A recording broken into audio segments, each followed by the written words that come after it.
Okay, so welcome back to the Climate Social Forum. Today we're gonna make this session because the Climate Social Forum, properly for its nature, is an international venue that is working connecting different people from different countries, but also is engaged in several processes from the international climate negotiation to the COPs to the African processes and so on and so forth. And today, with the help of our global engagement officer, Tigist Endashaw, we're gonna try to have like a sort of recap of what's going on. We know we are not properly facing an happy phase of international scenarios and so on and so forth. But the things are still going on, even though there are several, let's say, conflicts and so on. We will make also some events I was mentioning before, some open dialogue on climate change to understand also how the climate multilateralism is affected a little bit from these multiple crises that are there. But to have like a more clear picture of what's happened from the last autumn, we can say from the processes of UNEA, of COP in Brazil, and so on and so forth, but more other processes. Let's listen to Tigis Endashaw, that is our, as I said, global engagement officer. So Tigis, thank you very much for being with us, and I leave the floor to engage this discussion. This will be a discussion, so a town hall. So the community is gathering together to share some knowledge. And so, Tigis, thank you very much for being here and for your time. Yeah, thank you. Thank you so much, Domenico, and thank you so much, everyone, for making the time to join this call. And basically, I'm just going to highlight some of the engagements that I have been involved in during the 2025-2026 period up to this first quarter. This doesn't include the other engagements, other partners, other colleagues have been in. So for that, we will have, I think, the contributions of the other engagements at the end of once I have presented what we have done in terms of my representation.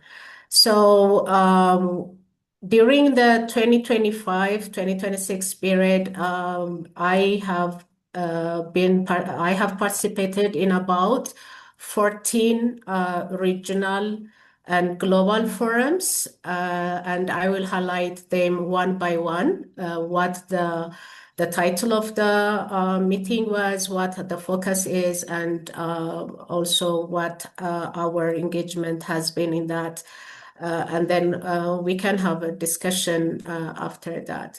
So the first engagement we had was in 2025, the CGIAR Science Week, which was held back in April 2025. So the CGIAR is the consultative group in international agricultural research, which has about 15 centers which focus in different research categories. If you are familiar with them, I'm not sure, but then they consist of for example, the International Livestock Research Institute, in which I used to work for some years back. And then there is the International Food Policy Research Institute, the International Water Management Institute, the Alliance for Biodiversity SIAT, the Africa Rice Center. There is the CIMIT, which is focusing on maize research, ICARDA on drylands, ICRISAT, IPRI, and all these centers have their own mandates, which are focusing in different categories, but all focused on research. So this forum was bringing together all the research outputs delivering and also translating in research into impact and cascading down the works to the community level and translating them into actionable outcomes. So in that dialogue, we were engaging in the different forums, contributing also to the discussions. The second meeting that we had was the UNF SS plus 4. This is the UN Food Systems Summit plus 4 regional preparatory meeting, which was also held just in the following month in May 2025. And that was also held in Nairobi. The CGIAR Science Week was also held in Nairobi, Kenya. And this one was also held in Nairobi. So this one was ahead of the UN Food Systems Summit that was held later in the year in July, preparing the regions. So the UN Food Systems Coordination Hub was holding regional meetings for Asia, for Africa. So this one was based for Africa. And on that one, the focus was, as you know, now food systems is a very prominent issue, especially when it comes to climate change. So that integration of climate action with food systems and also bringing in capacity building technologies, innovations on being able to push food systems to really contribute to the resilience of communities, especially for those that are being impacted by climate change and other global also shocks. So that it's not just only the climate that's affecting the food systems, as we know, the market, the instability, also conflict happening in different regions, as we know, is really affecting the availability of food. And also when we are talking about food, it's not only the availability, but also about the context, the nutrition part. So a very holistic and comprehensive approach on really advancing food systems to be able to contribute to development outcomes.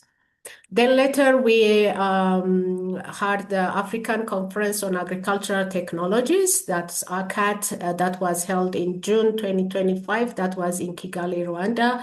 I was invited to be one of the panelists in that meeting, presenting the need for having that technologies that are really fit for purpose, especially when it comes to smallholder farmers. As you know, most of the developing countries, their population, about 80% are smallholder farmers. So on that one, I did a presentation to really have technologies that are fit for purpose, that can be really adapted, that can be scaled out, that can be really assist when it comes to increasing production and productivity. Then we had an online engagement for the Global Landscapes Forum in June that was focusing on the landscape management, rangeland management, and the like. And then we had the UN Food Systems Summit. I won't dwell much on that because I have already spoken about what it was about. But this was on the global level, that was held in Addis at the United Nations Economic Commission for Africa. It was a 4-day meeting from 27th to 29th, a 3 days meeting from 27th to 29th of July 2025.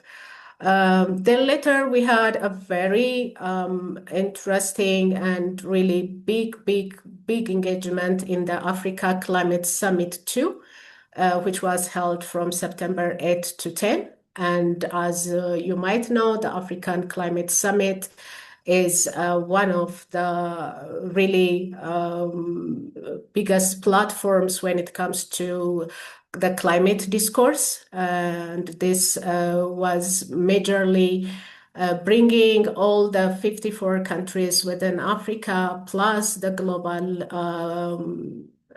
so participants to really discuss on climate issues from the mitigation, on the adaptation, on the resilience, on all the enabling environments, which we have spoken earlier about technologies, capacity building, and climate finance, especially, and what needs to be done. Also, that gave a very really foundational outcome in terms of the African position to climate action. That was, I think, an input to COP30, which was held in Brazil. And on that one, we had the representation by Dominico and other partners. So maybe more can be highlighted on the COP30 engagements later on. But the Africa Climate Summit is really, it really was a great engagement on which we had a number of side events. On some of them, I was the moderator. On some of them, I think on about 4 or 5 sessions, I was a panelist, including some of the youth engagements. Then we had the World Food Forum, which was held back in October. That was in Rome, in Italy. So the World Food Forum is a yearly forum that's focused on food, agricultural productivity, innovation, scientific research outputs, and above all, also youth engagement. One of the areas I am supporting is youth empowerment. So on that one, we had the chance to launch the World Food Forum for Ethiopia. I've been participating as technical advisor for that forum. And youth engagement, as you know, is very much important, which we really support in terms of the major activities in Climate Social Forum. We have been having the Agriculture Hackathon competitions, as you know, to motivate youth engagement, youth participation, because we know that youth are very much innovative. They have a lot of ideas that can be translated into really actionable outcomes. So that's the major focus was on that one, but we engaged in different forums. Also on some of the dialogues with the academia that was there, who were really very much interested in building the capacities when it comes to youth engagement. Then we had the United Nations Environmental Assembly, UNIA 7, back in December. That was held in Nairobi, Kenya. So as you know, the United Nations Environmental Assembly, it focuses on the tripartite impact and challenges that we are facing. That's climate change, biodiversity loss, and pollution. So that's a global forum where different resolutions are discussed every year. That includes the different ideas that are being presented from the global community that are being discussed, debated, and also put forward. So we have had so many back and forth, especially when it comes to some of the really agendas that need to be paid attention, especially, for example, when it comes to gender considerations, to really youth engagement, youth empowerment, and also community, especially when it comes to the indigenous communities. and also countries that are really being more affected by the environmental degradation, pollution, and the like. So there we have had some progress, especially when it comes to plastic pollutions, also the mercury ones. On some side of it, we have had some encouraging progress, but on the others, still there remains more work to be done. Then we had the Africa Youth Forum that was held in December back in Addis. The Africa Youth Forum brought together the youth from the different regions that were focusing on entrepreneurship, on building green skills to really address the different challenges that the continent is facing. Then we had an engagement with the IGAD, the International Center for Prediction on when it comes to climate change on the Greater Horn of Africa Climate Outlook Forum that was held in January 2026. That was the first engagement this year in Nairobi, Kenya. Where a focus, that's a zoom in focus at the Horn of Africa, where climate predictions are done for that region. And really the focus of this meeting was about early warning and anticipatory action that needs to be done because the region, as you know, is really susceptible for climate impact. Then we had one of the major meetings when it comes to Africa, the Africa Union Summit, as you know, on the sidelines of that in February. We had the IUDA NEPAD Science, Technology and Innovation Week. On that one also, we had the chance to be called upon to be a panelist on one of the sessions, especially in terms of having how we do communication when it comes to having the outputs of technology, cascading it down to the community on how to scale out adoption and scaling out of technologies on how we communicate also the climate and other scientific outcomes that are being done in Africa. Then we had the FAO regional exchange on scaling solutions for decoupling agricultural production from deforestation in Africa in February. That was a very interesting engagement because, as you know, deforestation is the major thing that's contributing to climate change. And the major part of deforestation that's happening in the continent is because of the expansion of agriculture, because there is no land for agriculture. So a lot of deforestation happens. So how do we decouple that without affecting the production level, but at the same time, how do we maintain reserve our forests? So we came up with different mechanisms that needs to be implemented in terms of intensifying productivity when it comes to agriculture. Also, for example, market accessibility for the farmers, providing drought-resistant seeds, inputs, technologies, to make sure the agricultural sector is more productive, more resilient, at the same time, while we are able to preserve the community and also the different countries.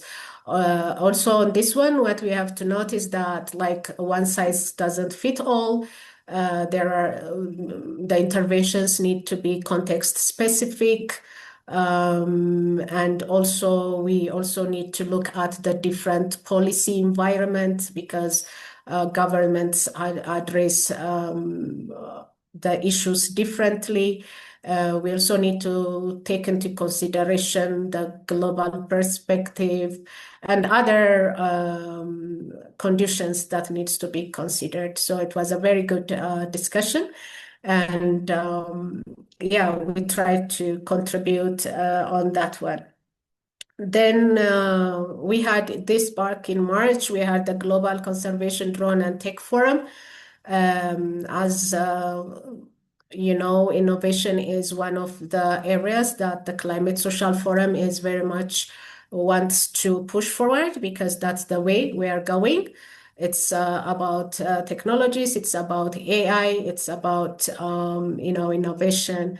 And this forum was mostly focused on conservation, especially with the conservations to wildlife, on how using drones and technologies to be able to push the conservation work. So different entities, civil society organizations, academia were involved presenting the work, the challenges that are being faced, and also we had some demonstrations on that one. Then my first very recent engagement and the last one is the World Food Forum, post World Youth Forum global dialogue, translating the discussions into action. So we on that one we presented what had transpired in the World Food Forum.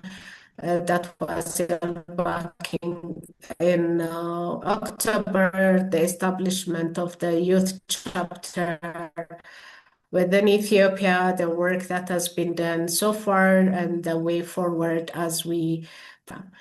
So this has been the major engagements that this I have been engaged in, and on that one we try to really contribute, engage in the discussions, really contribute to the dialogue, also to the outcome documents. I think the list can be shared by Domenico, and if you look them up, all of them, they have their outputs on their respective websites. So more can be learned from that. And I think apart from this, I know that other colleagues, other partners have been engaged in different forums. So these forums do really help us to really network,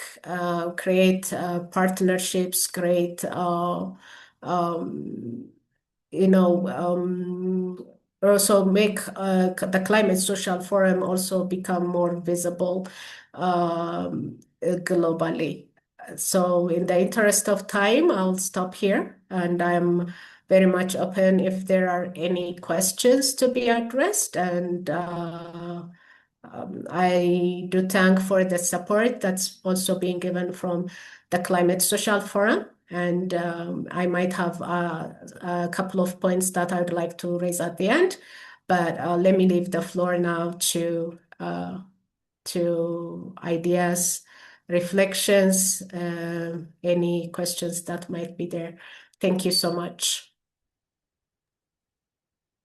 Thank you very much, Tigist, and congratulations really for the great engagement that you also bring, and also for like bringing Climate Social Forum in such important appointment and so on and so forth. Let's open the floor, as you said, to questions. I don't know if there are questions. Please raise your hand if you want to have the floor.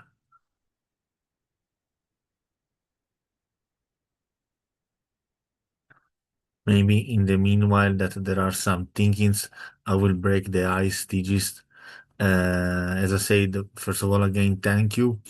Um, do you think that in some of these process that you expose and you like explain a little bit, there could be, for example, some potential documents that we can inspire to for some of our initiative. For example, now we are preparing for making our next Agri Hackathon that will be in Morocco, that would be hybrid.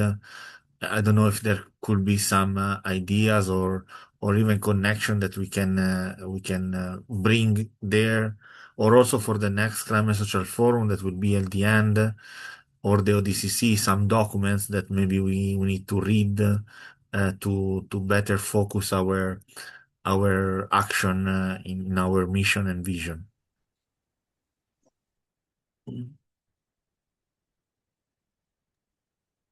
Um, Yes, I think as I have mentioned, especially when it comes to the Agri Hackathon, the conference on the African Conference on Agricultural Technologies, really had concrete outcomes, especially when it comes to the Africa region. And as you are having this Agri Hackathon in Morocco, even though that region is to the northern part, it's still within Africa.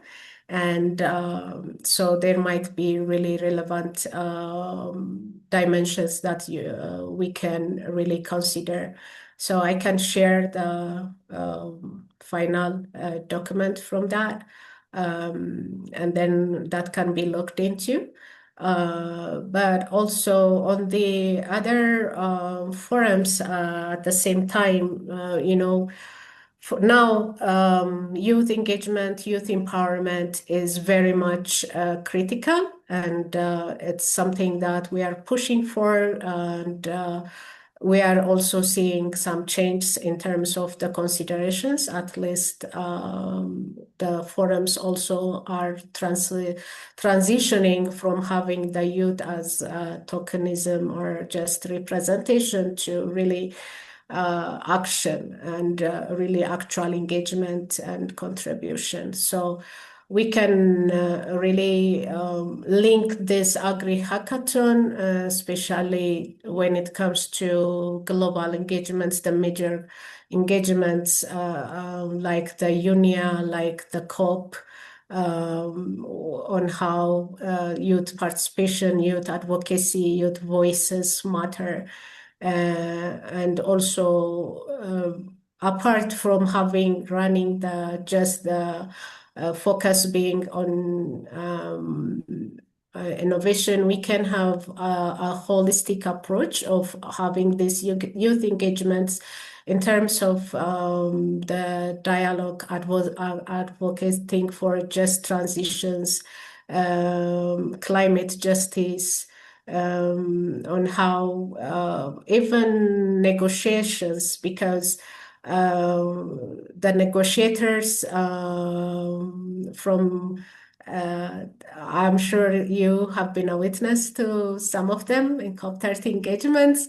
Most of them are have been there for really years and years, and the same thing is being repeated over and over. And we really have to move from talk to action, as we are seeing the impact of climate change is being the intensity as well as the time, the intervals in which it's happening is increasing from time to time. And this is the reality that we live in. So we need to move from dialogue into action. So the youth engagement for us is very much critical.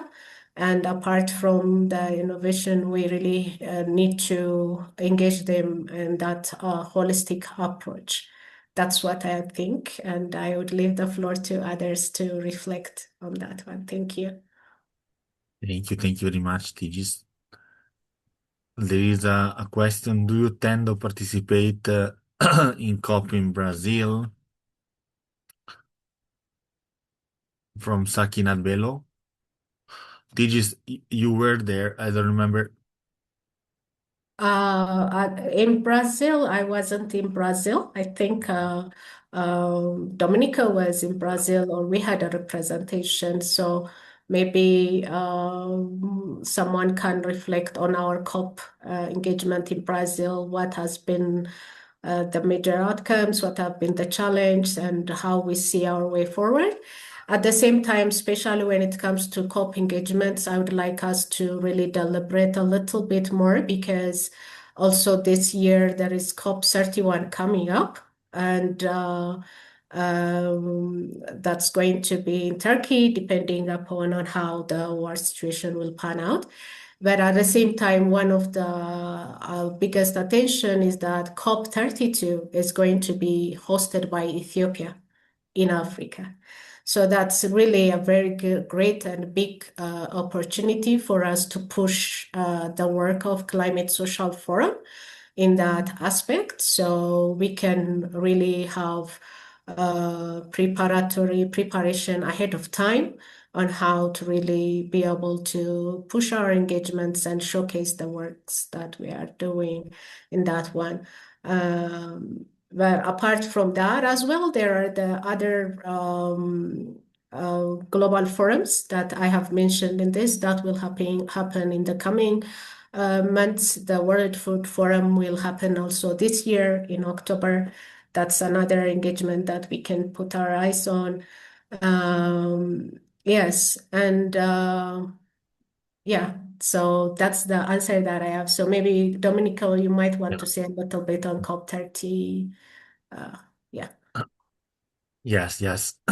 If there are no other questions, maybe let's go first with the question with you, and then I will take some time for the COP 30. I yeah, have also a video that maybe I can share, resuming a little bit the my experience there, Brazil, yeah. and I will show you.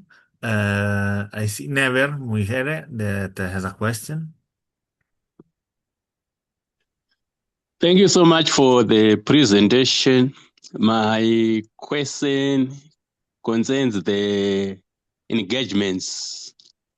How effective are the engagements in influencing policy and practice at the local, regional, and even international level, especially when we are focusing to the on the African Union and the United Nations?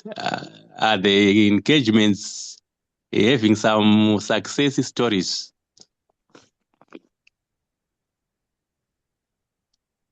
Okay, thanks, Never, for that question. As we all know, the policy environment is very much challenging when it comes to the global aspects, because policies, as I have been saying, are designed in such a way that they are relative to the country's perspective.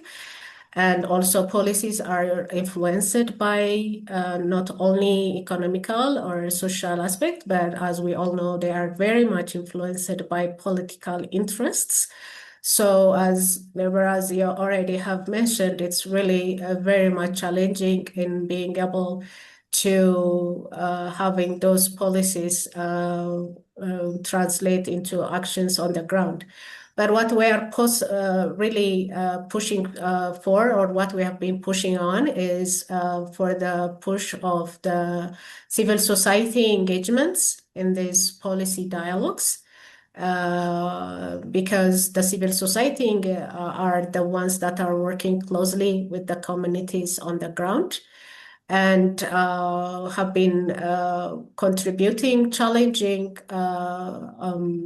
some of the discussions that have been happening in these forums, because we do, as we all know, we do have really great policies on paper. We don't have any issues or we don't lack any policies when it comes to having them on paper. What we are missing is the implementation. That's the biggest gap that we have. And then for the implementation, we need to also have the human capacity in place the financial capacity in place, the infrastructural capacity in place, and having also the structural parts also in place to cascade them down depending upon the country's context. So that's what we are been pushing on. I can at least talk from the experience of Ethiopia. And for now, at the moment, with the civil society organization have been pushing for a greater engagement. And for us, it's the Ministry of Planning and Development that's gearing forward the climate agenda in country. So at the moment, we are having a multi-stakeholder platform establishment that can really bring together the different stakeholders on board that can really deliberate on what's working, what's not working, what should be done on the way forward. So that has been one of the challenges that we have been trying to address and push forward for. Thank you. Thank you.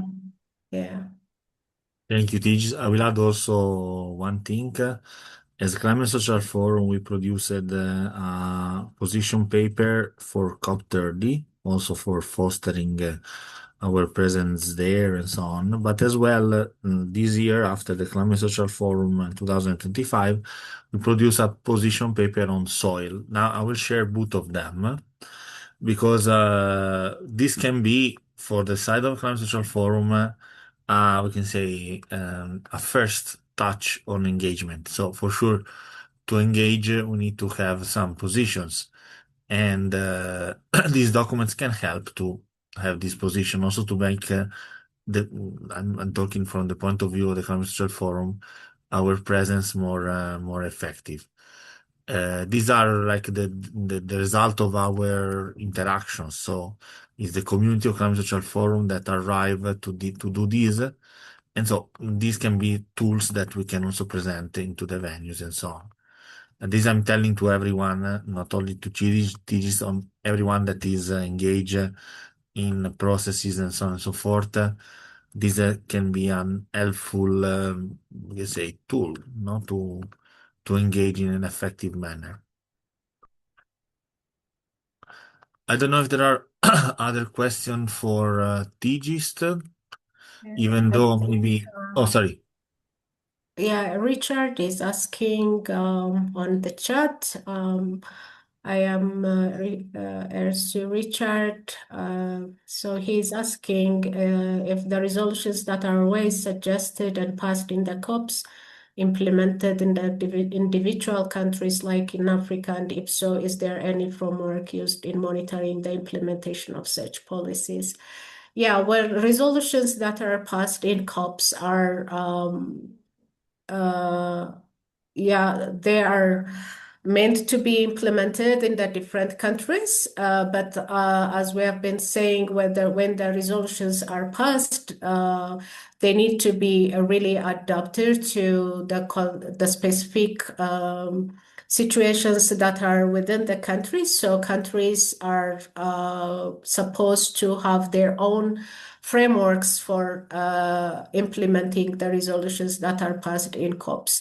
And yes, there are different mechanisms, and also there are different requirements by the UNFCCC for countries to report back on the implementation of these resolutions.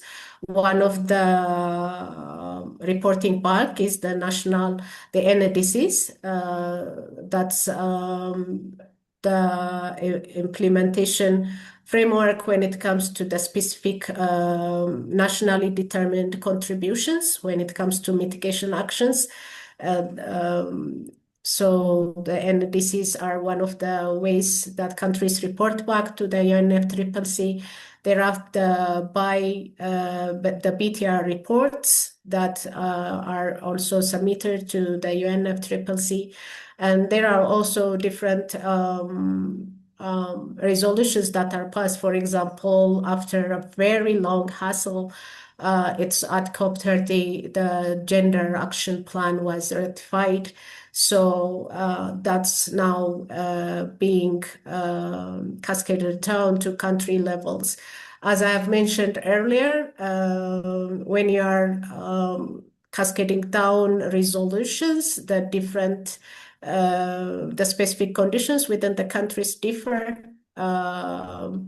So you have to take into considerations the availability of, the manpower, the infrastructure, the finance, as we have been saying, also the enabling environment, including the policy. So everything needs to be taken into consideration. Yes, so in short, yes, there are implemented. Some might be optional, some are a must. But on how you translate them and also report them back, there is the different frameworks that you need to utilize. I hope I have answered your question.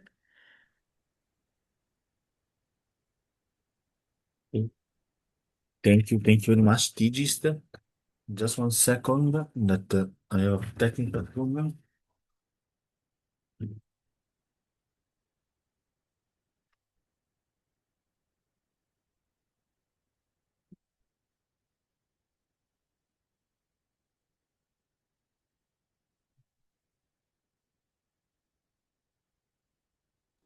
There are any other questions? We can take, I think, one more.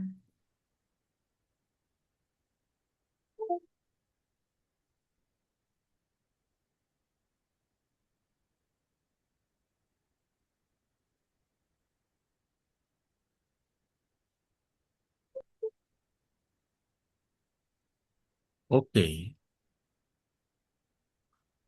So if there are no other questions, Tigist, maybe I will say a few words about COP, okay, and then we can go to conclusion, and I will leave you the floor for some remarks, okay? Okay. Okay, so COP30.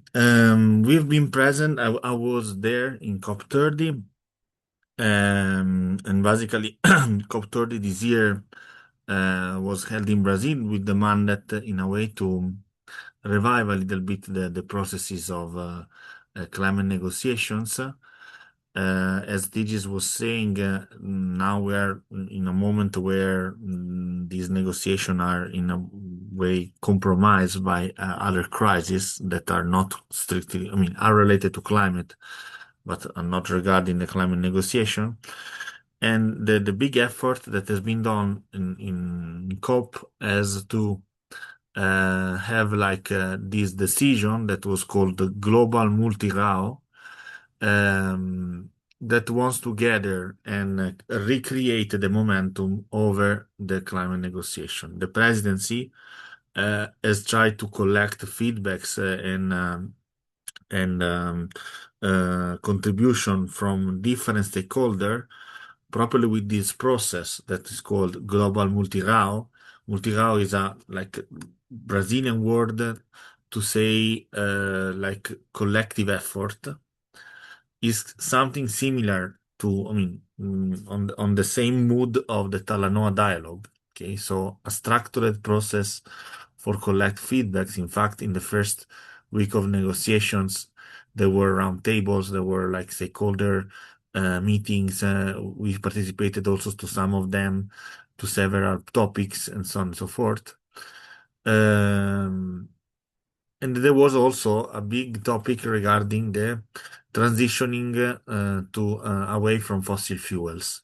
I will mention that because it's something that is important also for another conference that will be in the end of April, that we are also participate to. Basically um, from COP 2028 in Dubai, the state, the nations decide to declare to transitioning away from fossil fuels. This was just a declaration in COP29, and there was the idea during this COP30 to uh, to have a plan to implement this declaration into plans. This was the enthusiasm of the first week because the global multi-RAO was arrived even to propose the creation of a decision to implement plans for transitioning away. But unfortunately, this enthusiasm has been faded into the second part of the negotiation. The COP in Brazil has been, for sure, you can say, not completely satisfactory, we can say. And I want to make it very brief because for the extent in which the Secretariat and also the Presidency of Brazil has put, we can say, a claim over that, the result has been not compared to the expectation, we say. But I want to say that also has been not totally negative for certain extent. Surely was a COP that was logistically very hard, and also the fact that colleagues like Tigist, but also from other part of the world, could not attend because it was very far and was even not logistically prepared to accept a COP, has in a way influenced the participation and I think the final result of the COP itself. In a way, this was the COP that was in Amazonia. This was a COP that wanted to have the indigenous people at the center. The indigenous people relationship was a little bit, we can say, complicated during the COP negotiation, but in a way, at the end of the COP, also thanks to the clever diplomacy of the Ministry of Indigenous People of Brazil, Sonia Guajajara, sorry for misspelling, this is a Brazilian name. The indigenous people has obtained some results, at least in Brazil, but also in terms of allocation of resources and fund for the you can say uh, forest protection and especially Amazonia and Congo Basin forest protection. As I said, the indigenous people was first of all very, you can say, they were very ready to be present and to let feel the presence on the COP because they want really to commit that this COP was committed. But unfortunately, as I said, the presence there and the relationship even with the presidency sometimes need to be mediated in several moments. There has been also moment where there was some like strong oppositions on indigenous people. But as I say, at the end they obtain some results as well. For example, the concession from the Brazilian government of 10 new territories to settle indigenous we can say reserves, and also if we have the presence of indigenous people in land, we can say have a quite confidence that this land can be also protected, of course, with indigenous knowledge and so on. So, for sure, the role of indigenous people for climate action uh, is important. And when we know that there are land that are given to the indigenous people to make their settlements and so on and so forth, we can have we can say a good signal that lands can be protected and not exploited, for example, from we say the civilized world, let's call like that. So, on one way, this has been a result, and in terms, as I said, of forest protection, has been achieved to be created a permanent fund for the protection of a fund for the protection of permanent forests like Amazonia, Congo Basin, and so on and so forth. And this has been a result. On the way, as I said, the global multi-RAO, this process to collect great contribution and so on in order to recreate trust into the climate processes, unfortunately, has been a little bit weak.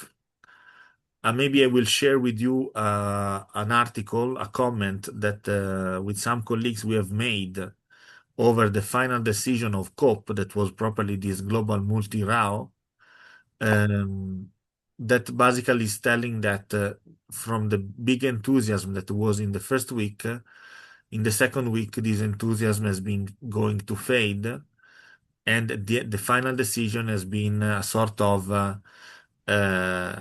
compromise that is not actually convincing nobody. So it's just a compromise to let's not fail the process. Of course, the process has achieved a final goal, but not a ambitious compromise.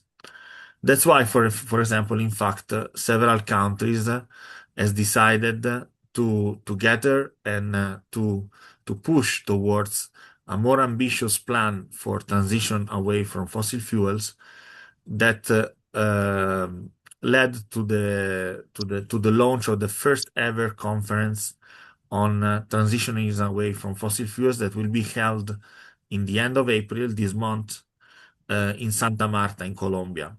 This conference is promoted by Colombian government and Netherlands, and these two governments has demonstrated during COP30 to be one of the most ambitious among the others in pushing on this new economy, new vision of a world without fossil fuels. The reason are several, because of course this is affecting biodiversity, this is affecting protected area, the exploitation of oil resources, oil reservoirs is affecting, especially in Latin America, the forest and the ecosystems. But as well, we are seeing today that the economy of oil for sure is not like a security and a peace economy. Um, I don't want to go into this debate. Maybe we can have like a dedicated debate of that.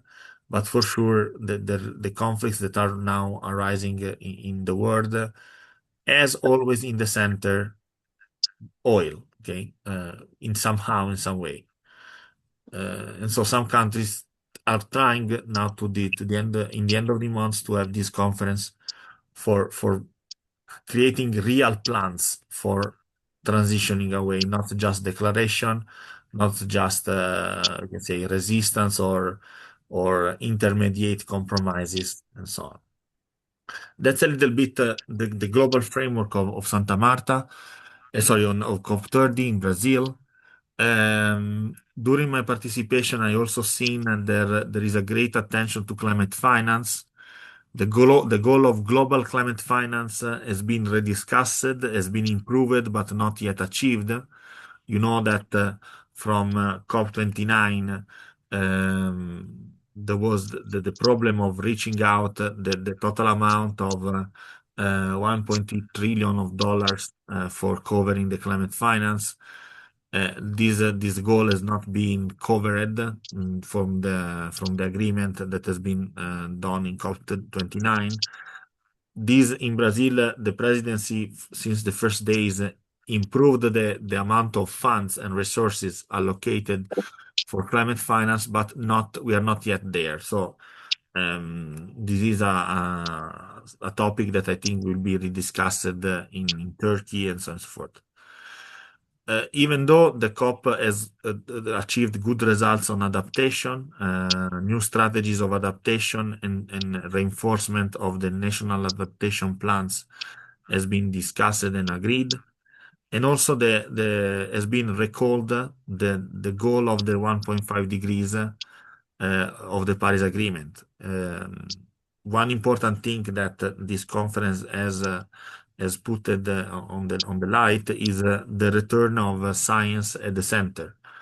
Um, so one of the articles of the final decision resolution properly mentioned that our objective is to maintain the global warming to 1.5 degrees by 2100.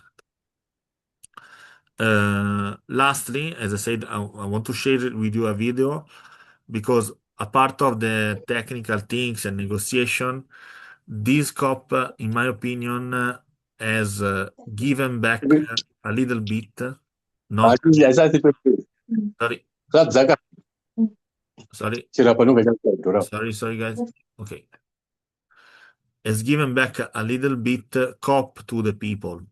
After 2 years that there were no processes beside the COP negotiation, there was a people's COP. There was like the great presence of civil society and indigenous people, and this is demonstrated by the video that now I'm going to show to you, where during my days there I tried to interview some local leaders, some indigenous representatives. Unfortunately, I don't have the translation. These are in local languages, so some in Spanish, some in Portuguese, and so on and so forth. But I just invite to you to see the colorfulness and also the culture that these people are expressing and so on. So just 1 second.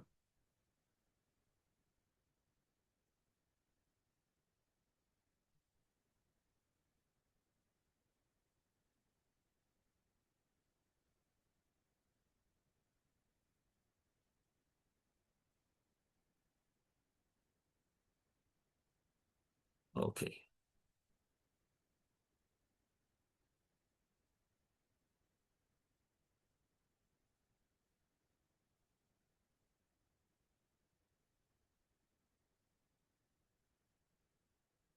Sorry for that.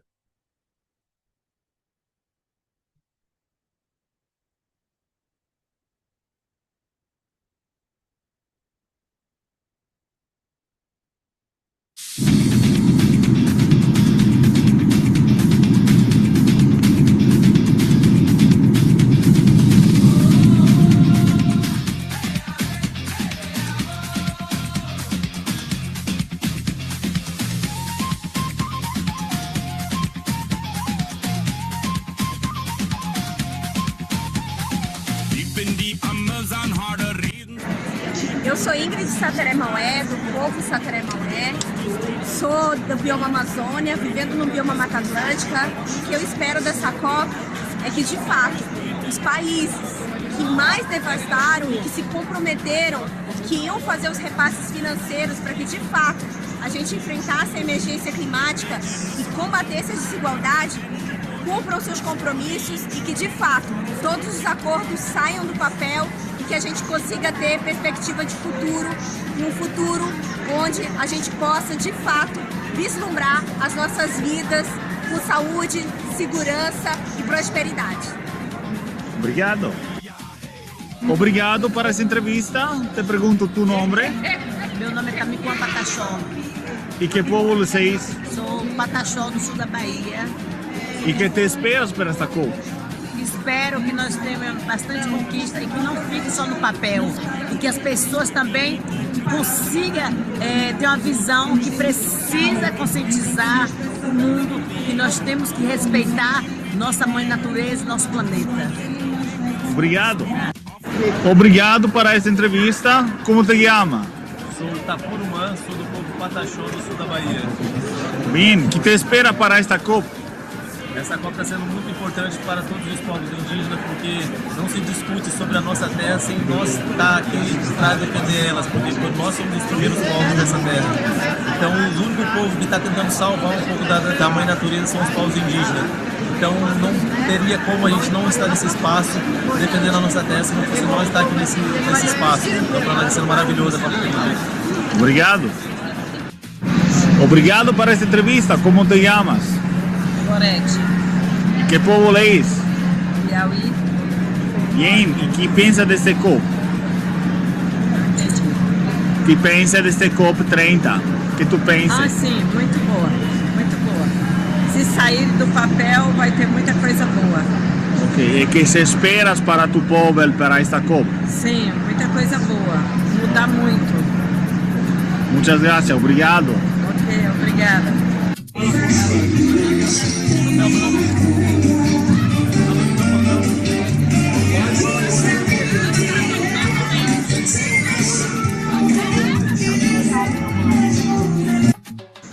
Wow.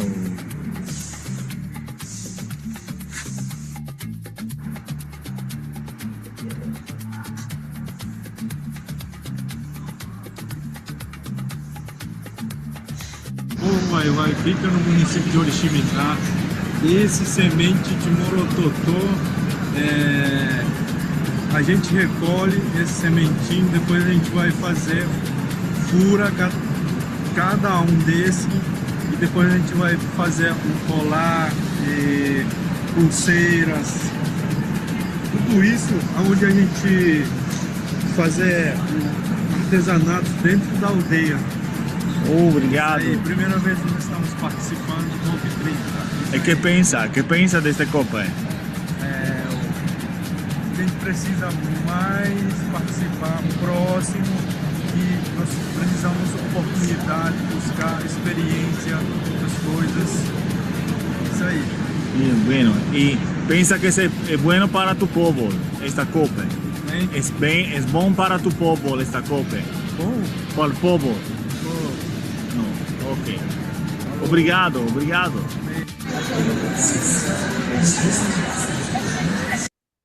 Okay, so this was a little bit some examples of, as I say, in participation of indigenous people. Was very colorful and very nice also to meet new cultures and so on. So that's a little bit about the COP30. And of course, if there are questions, just let me know and so on.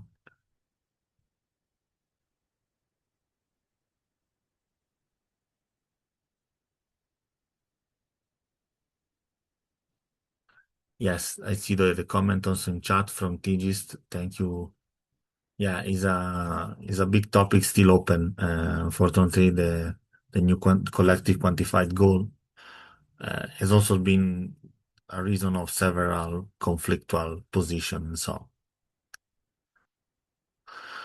Okay, so if there are no questions, Tigist, I will leave you the floor for some final remarks. And really, thanks again for your time and your commitment for the Climate Social Forum. Is an honor to have you here with us. And floor to you. Okay. Thank you so much. First and foremost, I really would like to say thank you to Domenico for your leadership, for your guidance, for your support, for your encouragement, for being there. Always greatly appreciate that. And also, I would like to extend my sincere thanks, appreciations for all that are involved in the Climate Social Forum, our global community that are really have stood with us through these years, supporting the different agendas, the different ideas and activities that are being pushed forward by the Climate Social Forum. Thank you for your engagement. Thank you for your participation, and also today for making the time to be with us. And we ask again. So as our topic for today as engagements in the global and international forums, our engagement in these forums really helps to put the work of Climate Social Forum forward, to make our voices heard, to make our contributions as one stakeholder at the same time doing our part in framing the outputs, the outcomes, the resolutions, and everything. But what we have to note on this one is that such engagements require resources. So for us as a Climate Social Forum, we have been trying to really make sure that we do our part and we contribute for these engagements. And as you have seen, I listed about 14 engagements this past year. All of them have been sponsored on my own. But these things cannot be continued. We need to have a sustainability plan in place. We need to really bring together, and I am putting my call out there for those of you who have really networks, partners, collaborators that believe in our vision and mission to stand with us, to support us in this endeavor, so that we can be able to really bring more as we build partnerships, as we build networks, and as we also work towards that. So my final is a call for support, for your really engagement to be able to support these activities, because as you know, travel cost is increasing from time to time, and we really need your support to be able to cover the logistical expenses that these engagements require. And not only that, but we would also would like to really ask for your continued support technically. We are continued support it can be in kind, to be able to really drive the vision and mission of Climate Social Forum. I believe that we have really accomplished tremendous work at the moment. Also, as you might have noticed, we have recently launched an online learning platform, online modular trainings, and we are organizing different dialogues. Ahead of us, really big global engagements are also coming up, on which we really to actively engage and push our agendas forward on. So on that, I would like to really say thank you once again. There is a question: what's the procedure of participating in such events in the future? We will keep sharing upcoming opportunities, upcoming forums, whatever is happening within globally, regional specific happenings. And also we look forward to all of you to represent wherever you are, wherever you might be, especially in those closest to your area, to engage, represent Climate Social Forum. If you need any support later or anything, Domenico is always there, always open to be able to support in that. I think he himself can also iterate on that more. So whatever the community needs, I think he's there to really push things forward. So if there is anything, if you see any opportunity, reach out, and let's push together. Together, we can really accomplish more. And that's what I have. So thank you so much. Stand with us, support us. Yeah. Thank you, Tigist. Your words are just perfect, and so I will not add anything. And also, we welcome and also give voice also to the call that you said for support. And also, I will receive the suggestions that are coming to chat. With this, I think that the last word that I can say is just Happy Easter for everyone and for the ones that are, of course, celebrating that. And really, I'm feel honored of this community, of having know each one of you. And as Dr. Joshi said, let's stand in solidarity and in global cooperation, especially now that the world seems to go to want to be into another direction. But Climate Social Forum need to be the safe space where these values still stand, even though it's difficult. And thank you very much, and a big bless embrace to everyone. Thank you. Thank you very much. Bye bye. Thank you. Thank you so much, Bye. everyone.